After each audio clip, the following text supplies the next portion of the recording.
Megastar Shakib খানকে নিয়ে আবারও সোশ্যাল মিডিয়ায় তুমুল আলোচনা কিন্তু ইতিমধ্যে শুরু হয়ে গেছে। আপনারা হয়তো ইতিমধ্যে একটা কথা জানেন, মেগাস্টার শাকিব খানের প্রিন্স সিনেমার টিজার ফ্লাশ হয়ে গেছে। তবে সেইটা তো সিনেমার ইস্যু, তবে ব্যক্তিগত ইস্যু নিয়ে তিনি এখনো বেশি সমালোচনায়।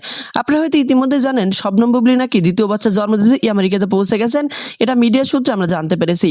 তবে আপনি জানলে অবাক হবেন, মিডিয়া সূত্রে যে নিউজগুলো আমরা পেয়েছি, মেগাস্টার শাকিব খানের দ্বিতীয় স্ত্রী শবনম বুবলী নাকি দ্বিতীয় বাচ্চার মা হতে চলেছে এবং এই বাচ্চার বাবা নাকি মেগাস্টার শাকিব খান। আবার শাকিব খানের আদেশে নাকি শবনম বুবলী আমেরিকাতে পাড়ি জমিয়েছেন। ইতিপূর্বে যখন তিনি বাচ্চার মা হয়েছিলেন ঠিক এমনভাবে কিন্তু আত্মগোপনে চলে গেছিলেন। তবে কি এবারও ঠিক একই পরিকল্পনা করেছেন শবনম বুবলী নাকি অন্য কিছু? তবে এই সব পরিকল্পনার পিছনে কিন্তু মেগাস্টার শাকিব খান রয়েছে বলে আমরা বিষয়টা ক্লিয়ারভাবে জানতে পেরেছি। আর তিনি যে বাচ্চার মা হতে চলেছেন এইটাও আমরা বিভিন্ন বিশ্বসূত্রে বিষয়টা ক্লিয়ার হয়ে গেছে, শবনম বুবলী দ্বিতীয় বাচ্চার মা হতে চলেছে। তবে মেগাস্টার শাকিব খানের নামে শবনম বুবলী বাদেও আরও বেশ কিছু ইস্যু কিন্তু সোশ্যাল মিডিয়া এখন ছড়িয়ে ছিটিয়ে পড়েছে। ইদানিং আপনারা একটা কথা শুনতে পাচ্ছেন, পূজা শ্রীর সাথে নাকি মেগাস্টার শাকিব খানের একটা প্রেম ভালোবাসার সম্পর্ক ছিল। তো এই নিয়ে মাছরাঙা টেলিভিশনে পূজা শ্রী ইন্টারভিউ দিয়েছিল এবং সেখানে তিনি বিষয়টা ক্লিয়ার করেছেন মেগাস্টার শাকিব খানের সাথে তার আদৌ কোনো সম্পর্ক ছিল কিনা।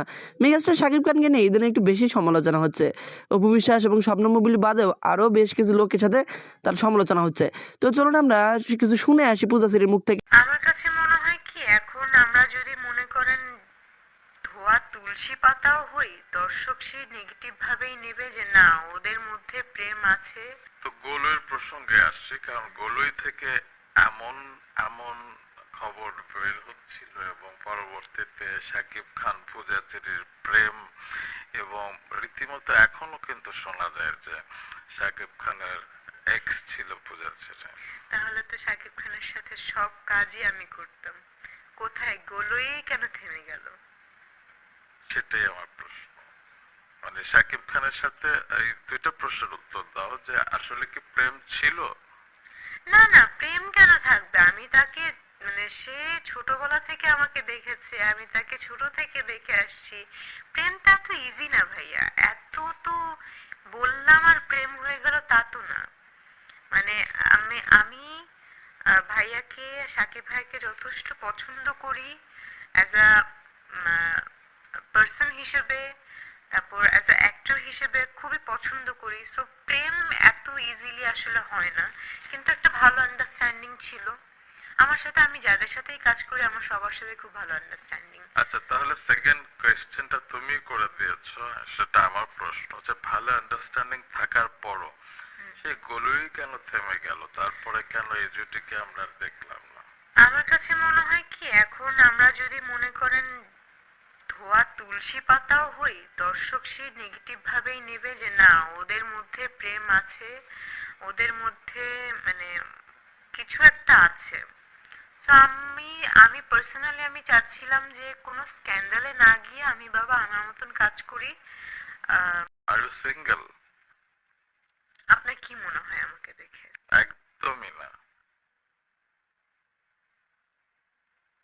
কারণ প্রেম হলে হয় না যে মুখে চোখে একটা জেল্লা কাজ করে এবং চোখে মুখে একটা অন্যরকম একটা আভা চলে আসে, এবং পূজার ভেতরে সেটা দেখতে পাচ্ছি।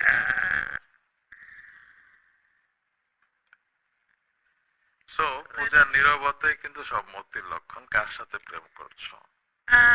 প্রেম করছি বলতে যে প্লিজ এগুলো বলো না যে আমি অভিনয়ের সাথে না প্রেম না এগুলো করছি, বলবো না। আমি ক্যামেরার আপনাকে সাথে বলেছি প্রেম না যে আমি করছি। একদম আপনার পডকাস্টে একদম সরাসরি অ্যানসার যাহা বলিবা সত্য যাহা বলিবা। বলিব সত্যি বলবো। এবং হ্যাঁ, আম, আমি এনগেজড।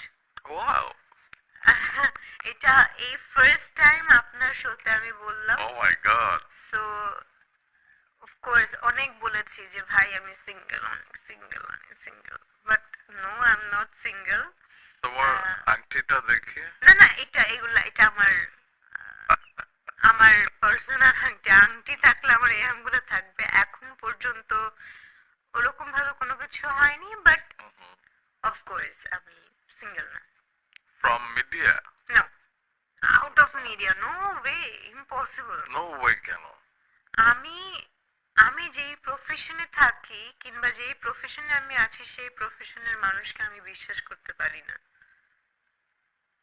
ওকে, সো কিন্তু অনেক বড় একটি কথা বলে ফেললা। হুম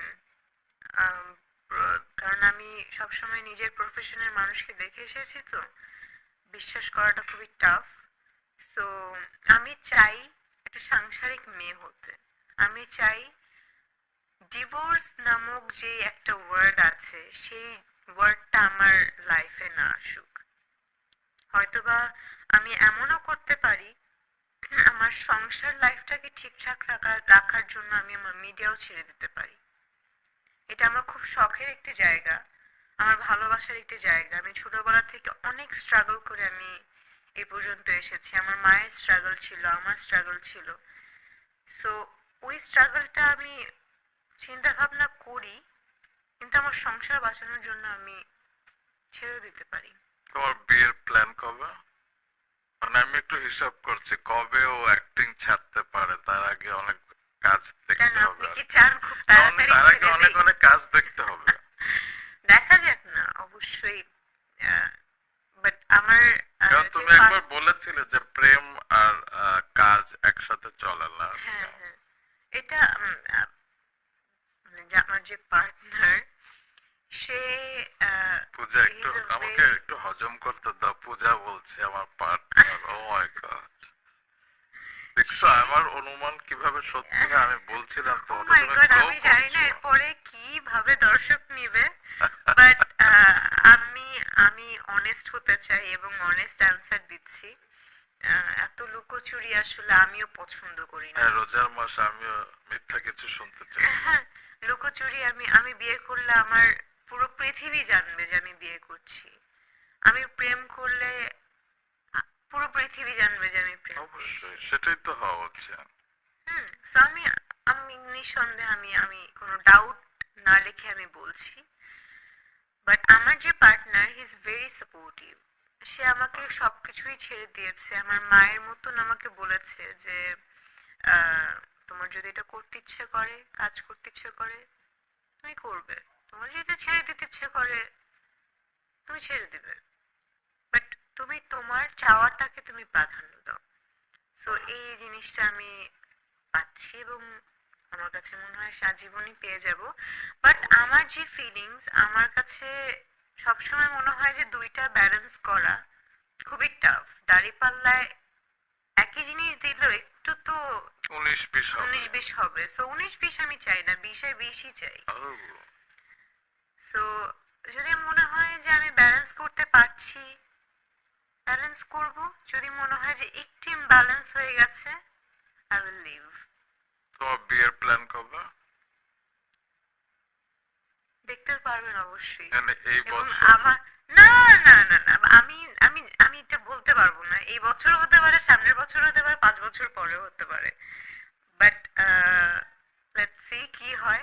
আচ্ছা এটা বলো, যখন আমি কতদিন? মানসিকভাবে পুরোপুরি প্রস্তুত হব, আমি জানি না কখন প্রস্তুত হব, মানসিকভাবে পুরোপুরি প্রস্তুত হব যে না, I am ready to get married, আমি বিয়ে করে ফেলবো। এইটা বলো যে কতদিন ধরে সম্পর্কে আছো। এটা বলবো না। বলো না নো নো নো নো। কেন? I এটা don't হলে wanna কি আমার talk কোনো, about my personal relationship with in আমি তো front of নামটা camera. জিজ্ঞেস করছি না। কারণ তুমি একবার বলছিলে যে তুমি যদি প্রেম করো তুমি ডিরেক্ট বিয়ে করে ফেলবা, আর হ্যাঁ। প্রেম করবা না। তুমি তো সেই কথাটা রাখছো না। আমি প্রেম করছি না, আমার কিন্তু মানে কি বলে, অ্যারেঞ্জ ভাবেই সব হচ্ছে, ফ্যামিলিগত ভাবেই হচ্ছে। তো আচ্ছা। ওরকম ভাবে প্রেম করছি না, আপাতত কাজই করছি। but দেখা যাক কিভাবে কি হয়। আমি আসলে এই ব্যাপারটা আচ্ছা আচ্ছা বেশি আচ্ছা। বলে ফেলছি নাকি, আমার এখন কেমন জানি আনকমফোর্ট লাগছে। না, এটা মেয়েদের একটু যদি লজ্জা না থাকে, একটু যদি হ্যাঁ। ব্যাপারটা না থাকে, তাহলে আর কি আছে বল।